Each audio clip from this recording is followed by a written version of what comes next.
Hello and good morning to our listeners from around the world. I want to welcome you again to another edition of This Morning with Soulivity, broadcasting live from our studio right here in the nation's capital, Washington, D.C., and on KMET 1490 AM radio in Southern California.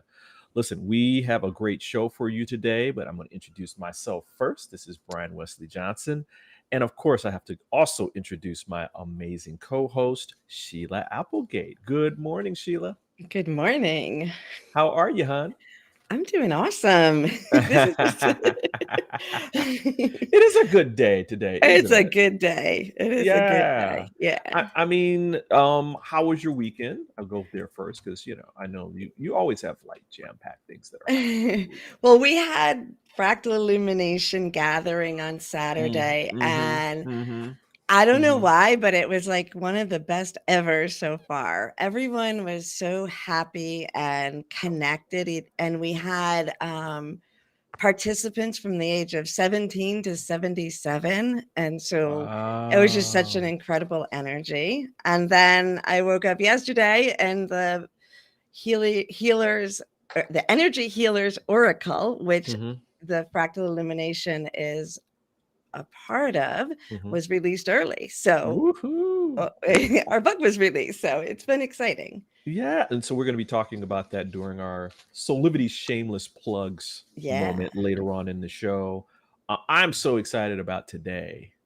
Me Um, we've got a great guest, a great topic.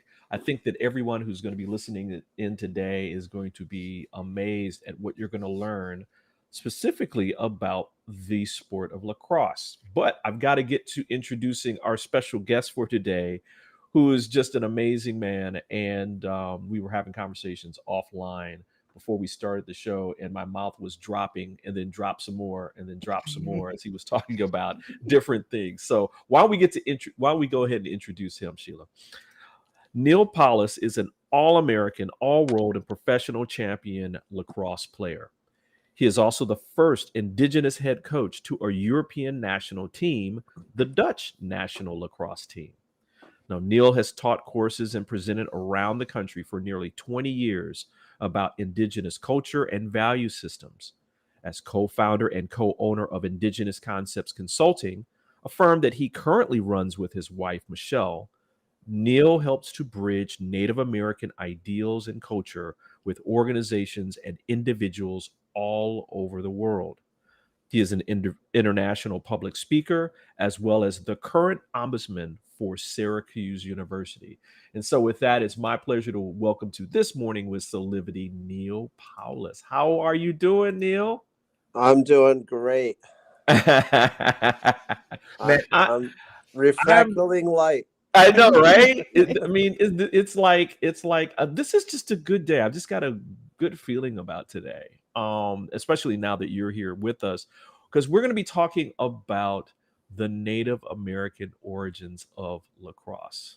Man, I've done some. As you know, Neil, I told you before that I was doing a little bit of homework about this, but I want to hear from your own experience about how, first of all, how did you start your lacrosse story, your in terms of that part of your journey? Uh, my lacrosse journey started before I was born. That's why I was laughing. I'm like, yeah, you were born. Before I was born. Trick question. Yeah, so I'm a member of the Onondaga Nation, and my father was a chief. My brother's a chief. My grandfather's chief. My sister is a faith keeper. I think her daughter was at your She was, yeah. fracting event this weekend. Um, and so it's a matrilineal system that's selected and managed by the women.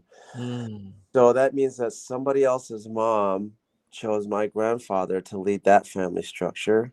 And you wow. marry outside of your clan. So then somebody else's mom chose my dad to lead a different family structure. And then he married my mom, who's Eel. So then somebody else's mom chose my brother and my sister to have leadership roles within our family structure. Wow. So it's Wow. extremely rare to have three male Mhm. chiefs all in the same family, father to son, father to son. Wow. So that's what I grew up with, right?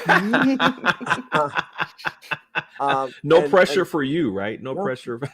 you know so it's not my eldest brother, it's my middle brother, right? So it's Right. not even like the selection process isn't about selecting the oldest Right. in lineage or age or even it's none of those things, right? It's Hmm. just who would make the best leader. So I don't feel any pressure, but um, lacrosse is part of our identity and Hmm. culture. We call it the medicine game, and it's the energy that you play with, the spirit that you play with, that gives it the medicine. So a lot of times we'll say when you play, you play with a good heart, you play with a good mind, you play with your best intentions and goals, and you give everything you have Hmm. to be successful in that space as best you can that day. Wow. Because if you don't, then you don't give everything into that medicine. But you also play without the intent to injure or maim another person. So while you might play so physically and hard and tough, someone might get hit and you can die playing the sport, right? Hmm. It's not the intention to do that, right? It's a Right. it's a celebration of life. So Wow. so the game itself comes from a celebration of life. It comes from our origin story of in the sky world before we even came to this planet, Hmm. and we're brought to this what we call Mother Earth in this space in this realm, and so we understand and recognize that we are star people, that have a relationship, a connection to this land, and to this space. And we use the cross as one of our medicines to celebrate that relationship. So I was given my stick when I was a baby. It probably was, shooting the ball around at the age of 2. Played my first game at 4, I can see that. and played this past weekend at 48, and Wow. competitive against 20 and 30-year-olds. Wow. And I did okay. And 5 and 6 points. Yeah, yeah, I know you still got it, man. Don't sandbag those people out there, man. You know. Yeah, I still have my moments. I got a jar of candy that because I had the goal of the game. So Right, right, right, right. That's cool though. Sheila, did yeah, you have a question?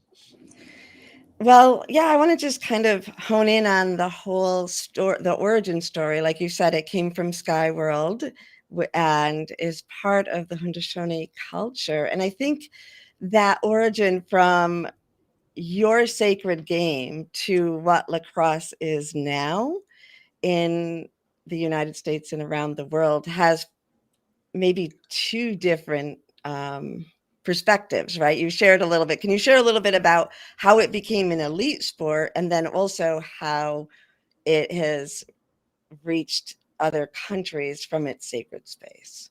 yeah. So we've been playing this game right since the beginning of time, right? And so the original stick, the wood stick, comes from the hickory stick. It's bent, so it brings and invokes all the spirits of all the trees all over the world.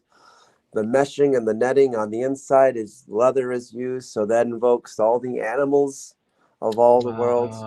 Wow. So when we play the game, we play with all these living spirits. The ball itself carries the medicine. So when a person is sick, we may have a game for that person. We may have a game for a community. And at the end of the game, they're given that ball, that medicine, and that medicine is them. And any male or female can be sick and ill and need a game, right? And there's a different processes that let you know that that's your medicine, right? Just like any other medicine calls to Hmm. you, right? The game will call to people. And I learned it would be special to me when I was 7. And so when we play the medicine game, it's all ages. Everyone plays against each other. And my grandfather passed away when I was in 5th grade. So it must have been 4th grade. So that would be, I was 9. I thought I was 8 or 9. And we had a medicine game in his yard. Wow. And so that meant all the men showed up and everyone's playing and I'm playing, right? And you have to have your wood stick there and Right. all stuff. And by this time I'm playing Canadian box lacrosse in the summer, right? Mm-hmm. And I hadn't had a goal in a box lacrosse game up to that point, right? So I wasn't the prolific scorer I am today. Right? I was just kind of the guy, just running around, just Mm-hmm. playing, having fun. And there's this medicine game going on, and everyone's, that we call it Tehonchikwa Ace. It means in Onondaga, and that means to bump hips. Mm-hmm. So it's physical. Oh, It's in yeah. the name of the game. We're gonna bump hips. We're gonna hit each other. Right. So everyone's bumping hips, and they're hitting each other. And there's this little old me standing there, and the ball flies over the group, bounces, and goes right to me, and I catch it.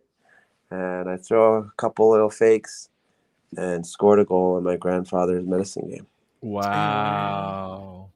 How did that feel for you? Now it makes me want to cry. I Right? can imagine. Yeah. I can imagine.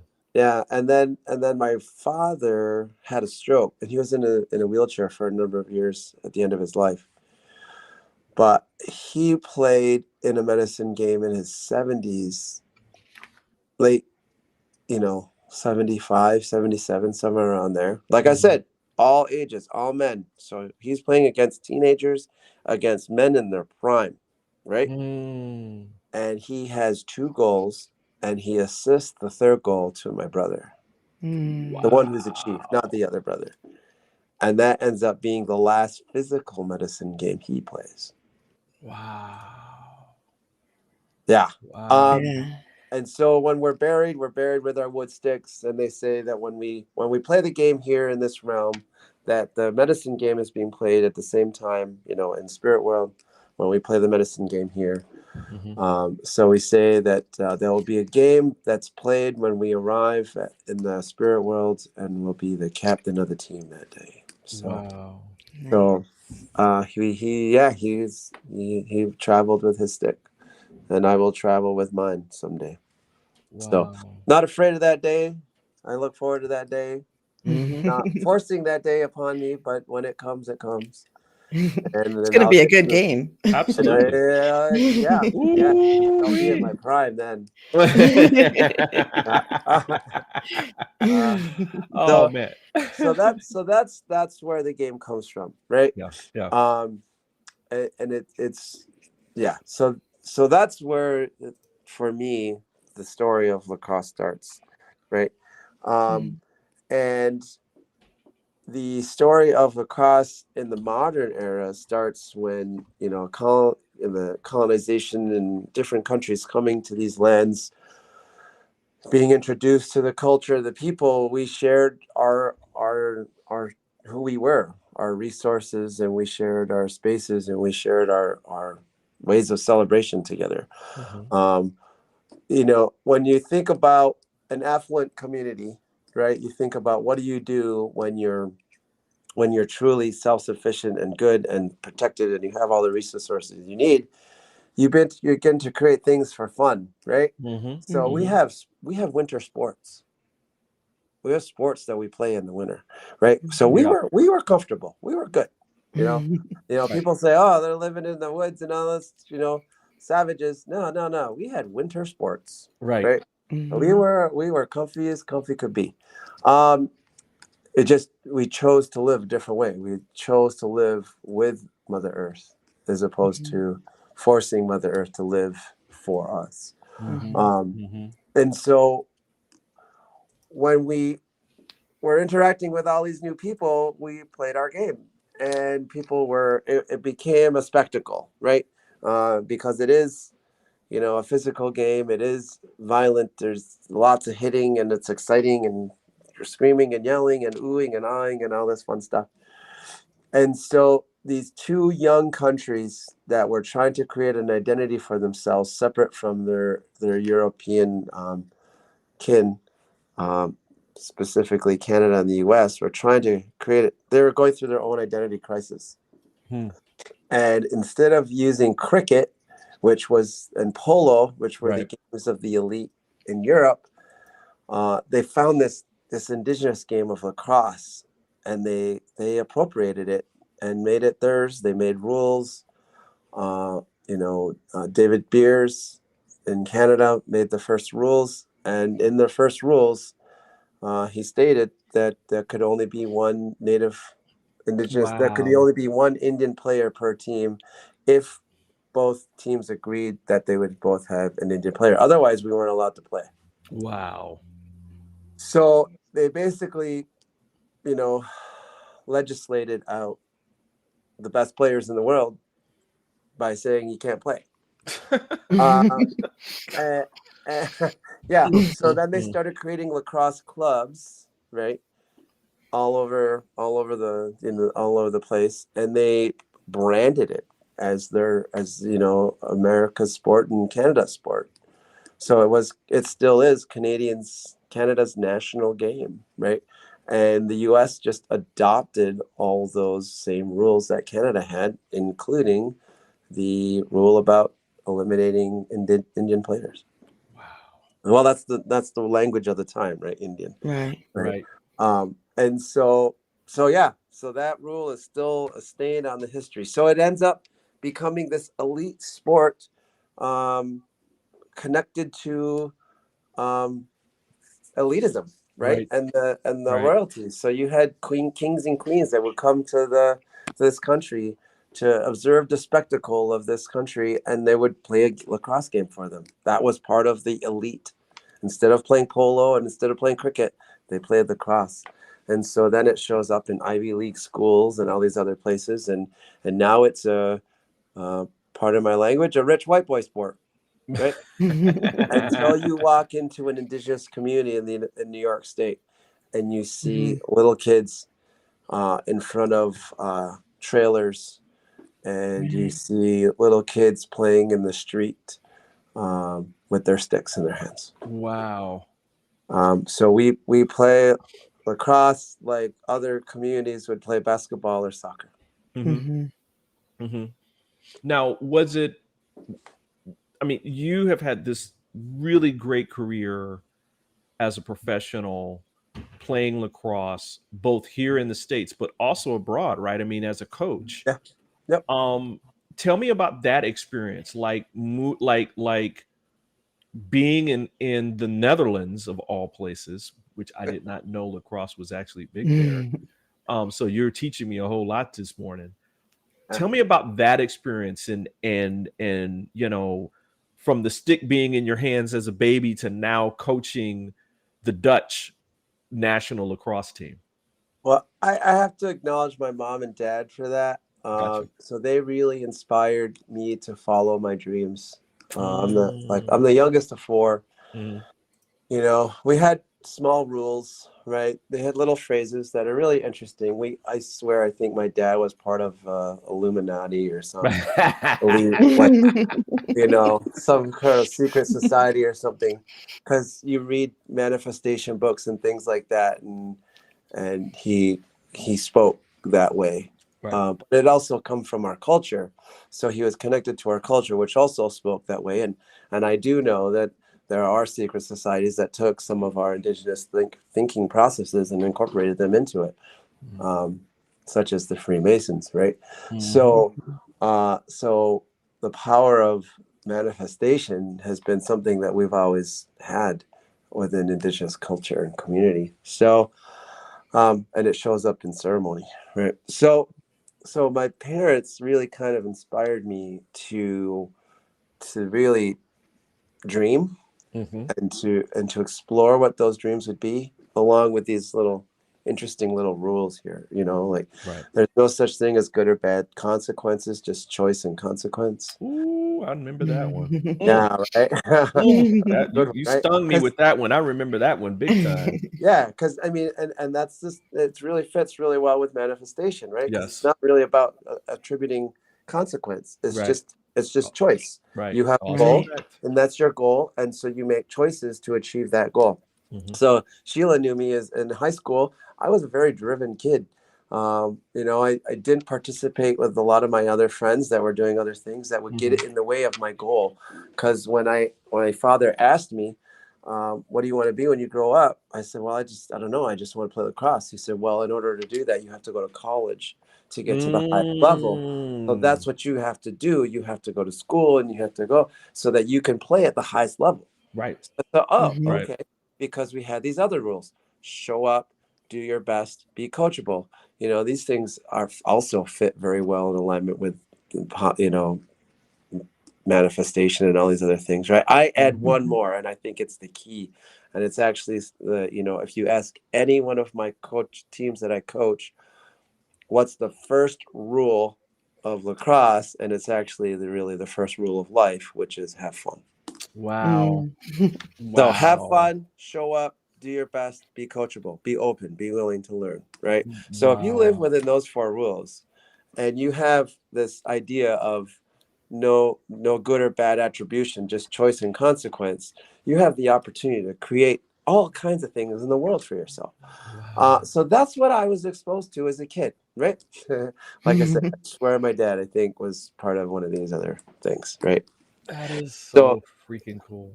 So there I was in high school thinking, well, I just got to do what I got to do to get into college. So that's what I did. I got into college and I got there. And as I was in high school, I saw this professional league. So I was like, ooh, I guess I got to keep going and do what I got to do to get there too. So I did what I did in college, 3-time All-American, set some records, set a scoring record that lasted for 18 years. So I had talent and skill to go along with it, but I had this power, this drive, right? And so I pushed myself. I got drafted and played a number of years professionally, which also turned into 16 years of international play with the Haudenosaunee national team. So I played internationally. It took me all over the world. Wow. In 2002, I was voted All-World. So I was the first Haudenosaunee nationals player to make the All-World team on the men's side. That's what I'm talking about.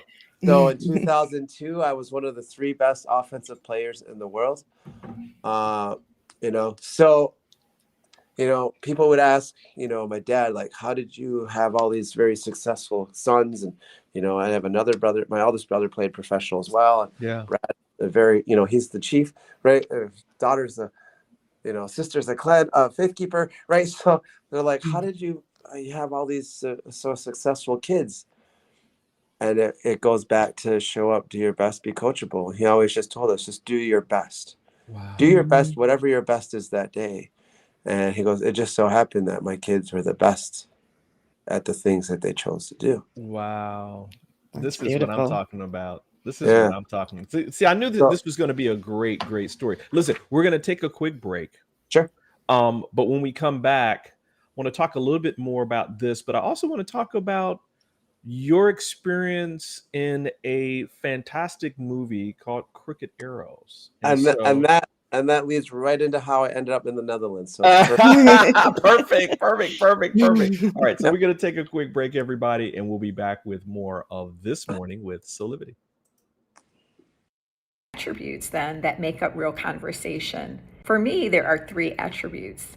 The number one attribute is being authentic. So being your real self, putting away the facade, not having all the right answers, but really allowing yourself to be open and to put on the table what you're thinking and what you're feeling. Number 2, in terms of being vulnerable. So again, opening up yourself.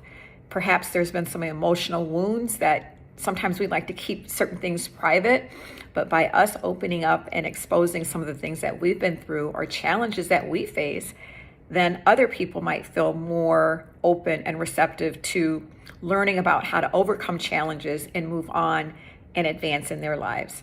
And then the third one is owning and speaking your own truth. My truth is going to be different from yours. We are going to differ in our perspectives because we're different. We come from different backgrounds. There's going to be different demographics on the show. So being able to own your own truth and speak it boldly and stand behind it is another way that we can engage in meaningful conversation. I'm very much looking forward to engaging in real conversations starting in January on This Morning with Soulivity. Thank you for that, Dr. Chanel. That was great. Oh man. We are back with more of This Morning with Soulivity. We are talking with professional lacrosse player, all American, all pro, just a great human being, Neal Powless. We were talking about your journey to the Netherlands as a coach. Yep. And there's this fantastic movie that you were part of called Cricket Arrows, starring Brandon Routh, who I just like. Oh, he's just a cool guy. Okay, so we're gonna continue this journey. All right. Yeah. So Yeah. So there, I eventually, started coaching youth programs, and I was still playing after my professional career was over. I still played locally for the nation. I retired, forced retirement. I did get sick for a number of years, and I had a lung disorder.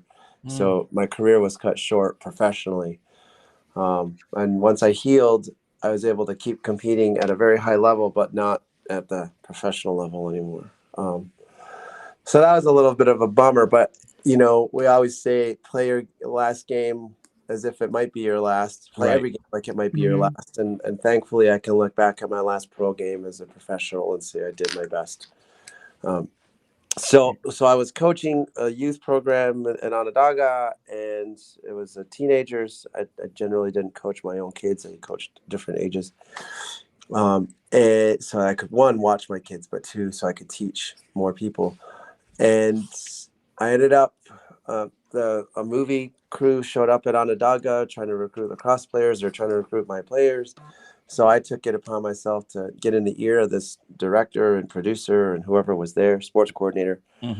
I didn't know that the sports coordinator was Mark Ellis, who worked on Invincible, Any Given Sunday, The Program, Miracle. He had 50 movies under his belt, right? And I'm standing next to Steve Rash, who did Can't Buy Me Love and The Buddy Holly Story and Son-in-Law, right? And the producer of, Biodome and Priest, and right. So I'm literally getting us to Hollywood royalty. And Brandon Roth, right, like you said, Superman, right, was the main character. And I just decided to drop a little knowledge on him about the game of lacrosse if they're making this sport. They invited me in to be originally a cultural consultant. They asked me to run a drill. And I said, well, what are you looking for? They told me what they're looking for. I ran one drill.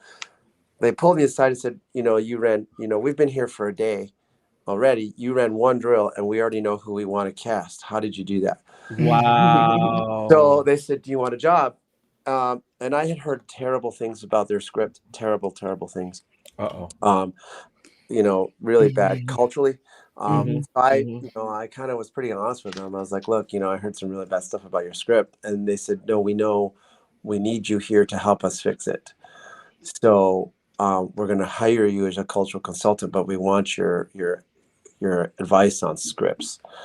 So I read it that night, gave them some notes, about 6 or 7 pages of handwritten notes, and they incorporated a lot of those notes into the final film. And we went through, I don't know how many edits from the script at that point, maybe 10 or 15 different, I think about 15 additional edits. So we had white, blue, green, pink, orange, white 2, right? And then white 3, and right, like we literally, I mean, it looked, the script looked like a rainbow at the end of the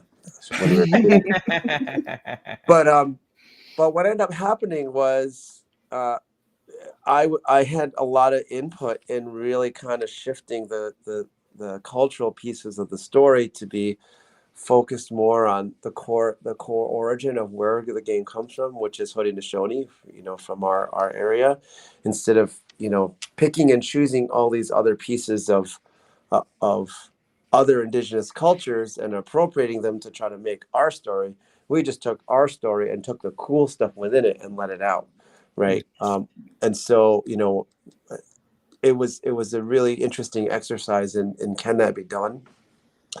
And by the end, the other producers are saying, oh yeah, this is our movie, and our secret sauce is all the cultural pieces to it.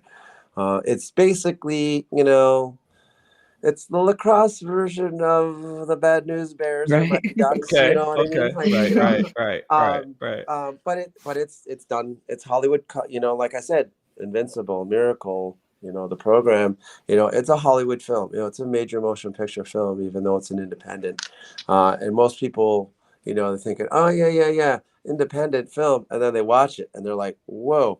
So Fox picked it up for domestic, and Sony picked it up international for distribution. It's just to tell you Nice. how quality the That product. is cool. I mean, wow. Yeah, Wow. Yeah. and there's a lot of great stories that I can tell that are associated with that production. You know, it was a really fun production. But you know, at the end of the day, I did it for the guys that they casted, because if they had done that original script the way it was originally written, they wouldn't have been allowed back into our communities. They would have been called sellouts. And Wow. now, when you watch the film, they're celebrated. Right. Oh, That's that's That awesome. makes me want to cry, right? And yeah. I can tell you about 10 other stories that'll make you want to cry, right? But one cool thing is I got to be Brandon Ross, private tutor on lacrosse. So we spent a lot of time together on the field working on his stick skills and different things that he was going to do for the film. So I was kind of, you know, not only did I feel like the inspiration as I read the character description, but I also had an opportunity to kind of input on his character. You know, what do you think in here? What do you think in there? That kind of stuff. So that was pretty cool to kind of experience with him. Yeah, that's awesome. So we decided to time the international launch with the European Championships, which were being held in Amsterdam that year. Oh, wow. So we traveled to Amsterdam. We did the European launch. I spent a month in Amsterdam promoting the film, you know, working with the European Championship and all that stuff. And so we invited everyone from the tournament to go to one of the oldest theaters in the city. We watched the movie. Everyone loved it. It was great. I got to meet all the organizers and managers of the Dutch field lacrosse team, and it was great. And then afterward, apparently the coach for the field team had lied about who he was. So he had the right name. Yeah, he had the right name, but he was not the two-time All-American from Johns Hopkins that he was saying he was. Oh, are you I serious? am serious. It was a crazy, crazy moment of identity theft. Wow. And so once it came out, because lacrosse is a small community and we all look after each other and try to Right. each other, the Dutch team asked their assistant coaches if anyone of them wanted to take over the team, and they all kind of said no. But one of their assistants is a really good friend of mine, and he came up to me and said, let's have lunch. And he said, do you want to be coach? And I was like, I can help you find somebody, because I was working with the Haudenosaunee national team. Right. And then he comes back to me and says, well, I talked to everybody and the job's yours if you want it. And I was like, what? And he goes, think about it. He goes, if you're coaching the Haudenosaunee Nationals, what are you going to do? Travel to all the other nations that you already travel to every year? He's like, what are you going to do if you coach the Dutch team? You're going to travel to Europe every other year. And I was like, good point. I'll say yes.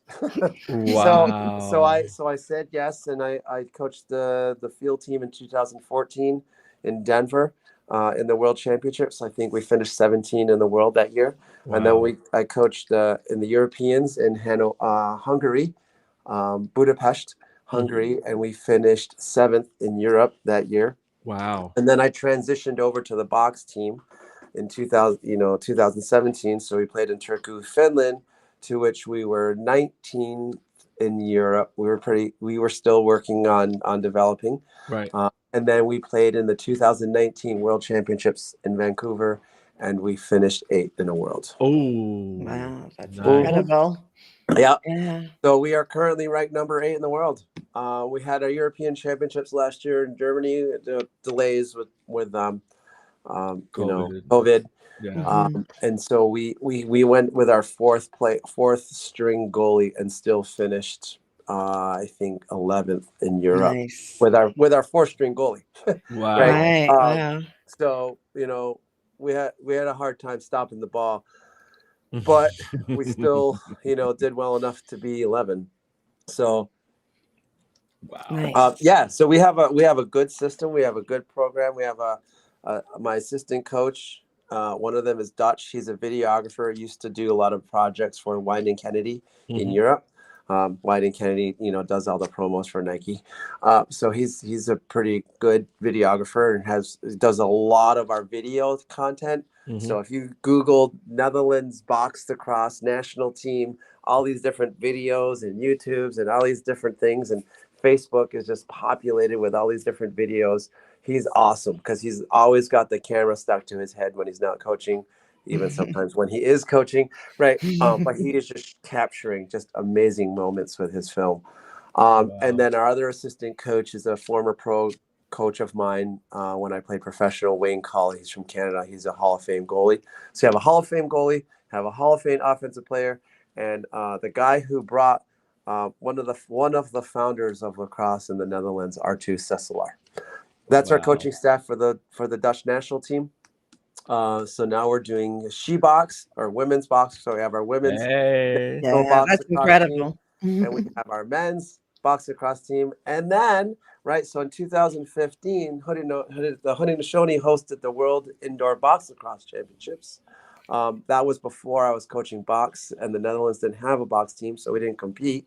But then so there's a tournament in a few weeks in San Diego. That's the Field Lacrosse World Championships, to which I'm not coaching them anymore.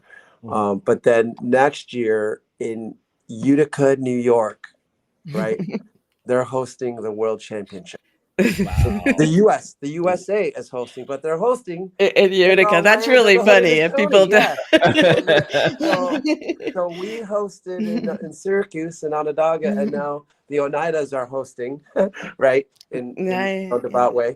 And so we're looking to reinvigorate the 400-year relationship between the Dutch and the Haudenosaunee. So about 10 years ago, it was the 400-year anniversary of the Turo Wampum. Not a lot of people know this, but the first wampum the first treaty agreement made on this continent was between the Haudenosaunee and the Dutch. And it was 1613. And we call it the Turo Wampum, or the Gaswenta, and the Dutch call it the Silver Covenant Chain. Now when we made that relationship, we agreed that all there's 2 rows of purple on a palette of white. So there's 3 white rows and 2 purple rows. And so 1 purple row. So we had a lot of conversation, right? And we had, obviously we had to spend some time to figure out a dialogue to understand each other. And once we did, the Dutch wanted to call us son and call them father. And we said, no, we're equals. And so this belt represents 1 purple row, goes from one end all the way through straight to the other, unencumbered, and that represents the Haudenosaunee in their canoe and their laws and their ways of life and their people and their all of their rules and regulations and religion or spirituality or however you want to call it, right? The ways of life. And then the other purple row that runs all the way through straight represents the Dutch and all other European white saltwater people that come over from the saltwater. It represents them in their steel ships with their laws and their rules and their regulations. And it's an agreement that we would travel this river of life together. And the white rows represent peace, friendship, and forever. And that we would travel this river of life together as brothers and sisters. And at no time do these lines cross. So we would never jump into someone else's boat and to impose laws or regulations on the other. That's the agreement that we made with the Dutch, and that they would share that with every other person and the other group of people that followed them. And so the Dutch never broke that treaty. But I can't say that for the English or the French or the Canadians or the Americans. That treaty is broken basically daily.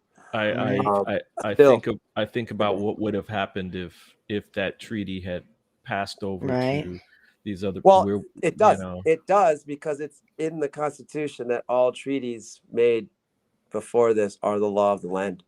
So oh, this well, treaty That there you between really the go. Dutch should. is Yeah. actually a viable, alive law that is broken every day by the United States and Canada. Wow. Yep. Wow. Yeah. So She, so the Dutch and myself are the Dutch team. We're working on trying to commemorate and celebrate this 400-year relationship. R2 Mhm. just sent me a video yesterday. Basically, and in the video itself, it's called "We Will Know Each Other as Brothers." Mm. Wow. And so so we're working on trying to create, you know, it's going to cost the team, you know, over $200,000 to come over to Europe. So we're trying to find sponsorships and funds to help support this travel, because basically what Mm. happens is every player pulls money out of their pocket to travel over. Right. So all the funds that we can generate and create to support our team takes that. You know, we have situations where we'll have the roster and then Mhm. guys can't go to the team because they can't afford it. Well, if you give us that information, we will So make sure that we'll. we have a website. It's Mhm. boxlacrosse.nl. So box That's box Uh-huh. lacrosse lacrosse.nl. Mhm. There's a link you can click, support us, right? And there's all kinds of media and the women's team and all that stuff. You can contact us, and pictures of myself and Hey, R2 has pictures of us. We travel whenever we go to our tournaments. We actually take the Turo Wampum flag with us.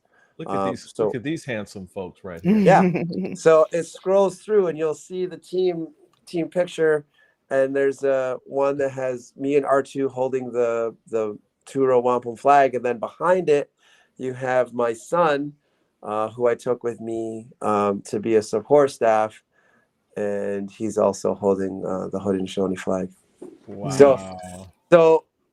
so yeah, so we are commemorating this 400 plus year relationship every time we travel, every time we play. We celebrate that. We try to connect to the Haudenosaunee national team every time we have a competition. So we got to scrimmage them in 2019, and then we have a whole new, because they're coming into Haudenosaunee territory and into Utica. We're talking to the Mohawks, and we're talking about doing training camp in Onondaga, but we're talking about doing a lot of really cool cultural things to commemorate that relationship. I just did a podcast with Waldemar Tornsta. Mhm. He's a Dutch celebrity, so he did a podcast over there. I could share it with you. Wow. And so I talk about kind of some of the things that we're going to do. And he asked, "What's the secret? What's the special thing you're going to Mhm. do that's going to be like what our ancestors went through 400 years ago?" And I said, "I guess you'll have to as a player, you'll have to make the team to find out, right? Or be a large enough donor and supporter of the team to be able to participate in this relationship that we're creating." So, Oh you man. know, so we're looking at connecting with anyone who has Dutch heritage. We have tryouts coming up in North America for the North American players in September in Utica. So Mhm. we're looking for sponsors for that, and then we're also looking for sponsors for the actual World Tournament next September in You know, Beautiful. 2024. Neil, this has been so cool. I first want to say you're coming back because you wrote this great article a couple of years ago about um you know, as an ombudsman, how you're bringing this message of healing to a polarized world. So I would like for you to come back and talk a little bit about that next time. Would you come back and talk? Absolutely. Yeah, no, I'd be happy Yes. to. You know, I incorporate a lot of my indigenous thought and indigenous training, and I've done a lot of training. And, you know, I've trained in cellular cleansing, and I've trained in Yeah. quantum healing and soul retrievals and all these other cool things. Yeah. And so I don't outwardly tell people I'm using this energetic process to help heal people through conflict, but it's Yeah. certainly something that I do every time someone comes into my office for ombuds work. as they're working through their own conflicts, underneath, I'm running this energetic theme to clear their space so Oh, they can find wow. resolution. So Wow. I'm constantly doing stuff like that, That is with daily. fantastic. Oh Yeah. man, thank Yeah. you so much for being here. I mean, this has been great. I mean, I learned so much about now I want to go out and get a stick, you know. Yeah. So don't be You surprised you if have I to wait and get a traditional one. Come well, up and yeah, visit. exactly. I have to get a, you know, I can't care, you know, I can't go up to, you know, Sports Authority and get like a stick up there. I got to get the Well, you real deal. can, but I can, but it's Yeah. not the same, right? Yeah. Listen, we're gonna take a quick break, and when we come back, we'll have some final thoughts from me and Sheila, and some shameless plugs as well. Neal, thanks again for being here, bro. I Thank appreciate you, it. Thank Neal. you for the opportunity. And yeah, I look forward to coming back. All right, perfect. Awesome. Yep. Thanks. Bye. 6 years ago, when I started Soulivity, my vision was to support everyone in improving their life through the discovery of their passion and purpose, so they could become the best version of themselves, to battle fear and ignorance, and create a better world today. Get inspired to live your passion and purpose. Visit Soulivity.com now. Woo! What a great show today, Sheila. I'm like, Yeah, he's filled with so much knowledge and experience. I love it. Any final thoughts from you before we get to our shameless plugs? Well, I just, just listening to Neal and allowing this information, thinking about all that he shared with us, reaching so many people, Yeah. just fills my heart, Yeah. as growing up here and being connected to the community. That is almost like a norm to me. And then you think, oh, just one state over, nobody knows this. And it's so Mhm. it's just so special to hear that. And I loved hearing about the wampum with the Dutch and the idea of rekindling that sacredness here with the tournament coming up. So it was wonderful. Well, a couple of thoughts from myself before we get to these plugs. First and foremost, just I think the fact that there is this long standing connection that goes back to our First Nation people and Native American people from the beginning, where there's this connection that they've created this way of having fun with each other, right? And that's been passed down and passed down and passed down and passed down, and now it's been a part of the stories of our history and how we've connected with each other, and how we need to bring that back, right? We need to Right. revive that and live up to what those ideals were, right? I don't think anybody would disagree hearing the story about the wampum and the treaty that was created through this beautiful belt, that's not a good thing. Right. Right. And yeah, go ahead. Well, just also thinking about the lacrosse as medicine, right? It's community and it's medicine, and how have we taken sports from that in so many ways and turned it into more of that war frequency. Right, exactly. And I think the last thing I would say is I'm going to ask Neal about high school, when you were in high school, so I can find out some details about Sheila. No, I'm just kidding. Oh, we weren't in high school together. So. Oh, I thought you guys were. Oh, see, damn, doggone it. Anyway, on that note, I guess it's time for us to get to some Soulivity shameless plugs. And Sheila, you've got some cool things that are happening right now in your world. You talked a little bit about it earlier. Yeah. And I guess first and foremost, the new book is out for the. It is. Yeah. So the Energy Healers Oracle Tools for Total Transformation. We got the link up for you, and it's on Amazon. I think the next day or two, you can get the e-version, the Kindle version, which you can play on any device for only $1.99. So that's exciting. And this is a really incredible book of several different healers around the world who share their technique and their story. So Zach and I tell the origin story of fractal illumination and some tips on how to adjust to the shift going on in our world. And our chapter, we do it in a really fun way. We go back to that moment from the spirit guide's point of view as that information and energy was downloaded into us surprisingly one night. So it's a lot of fun. And there's so many other incredible stories within it and techniques to learn.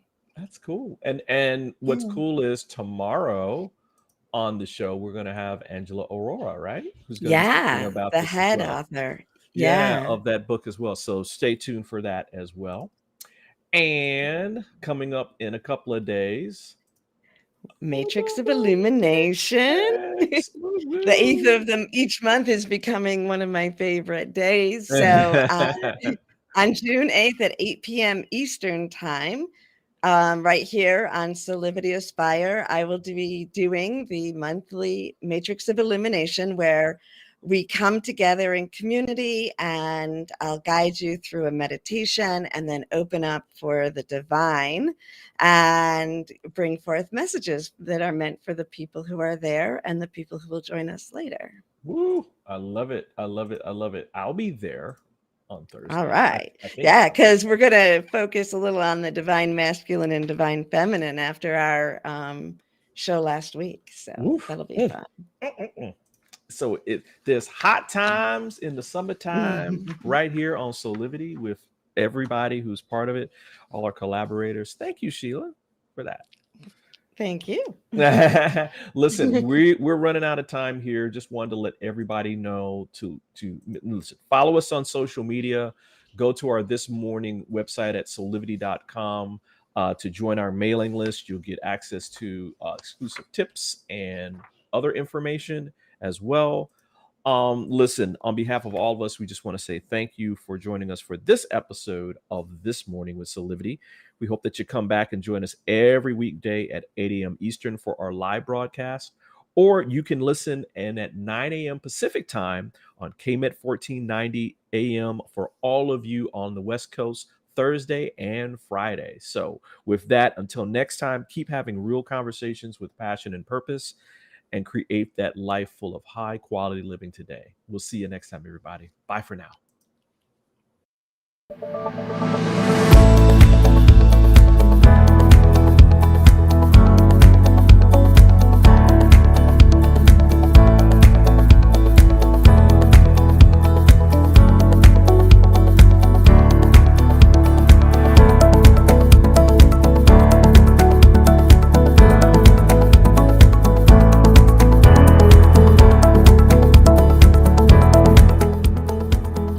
This work is subject to copyright owned by Affinity Global LLC. Any reproduction or republication of all or part of this is expressly prohibited unless Affinity Global LLC has explicitly granted its prior written consent. All other rights reserved.